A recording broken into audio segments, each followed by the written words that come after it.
Kugira hari Uganda Human Rights Commission entebe kansi genderire kureba ku government yakwere buhome kuba mu mbere nungi no kureba ko imbere yi embohe ziri kuturamo kechitongore guma mu no kutinda no gukora mbere buhome imyanya yene kumerwa abantu kwenda kurembera ezaba kumirwa mu nanga basibe ezibarumu kandi tugaka tureba abajurwa rwo kubarebera kureba abinde bikoze kandi mu ngwito aho mukuru rwo kabara government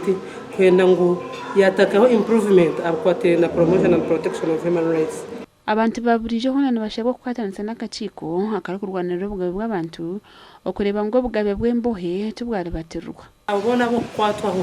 kaba prisoni aba police tweta office ya RCC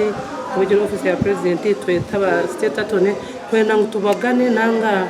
tuganira ahashonge binde zurumwe bizoberwa kutunga kandi twatandise hamwe turonde recommendation. Kugira hari Caroline Gumoshabe emenye yibatambwire mu nta munongo mushanga cya Ruzi hariho buremeze buteganise mu cyura yembohe n'abari kuzirebera. Icyo kubanza ngo umukorambira tumanya ngo police report tumanya ngo police stations na postes ziriyo mbizimbe bitarahanjirwe police post so no shanga ebizubuzu burumu ubundi abantu ushanga batire bikoso taro sente zo kumara tubine motoka zo kusemerumo gashakwa Anita Gangwa anyibyona.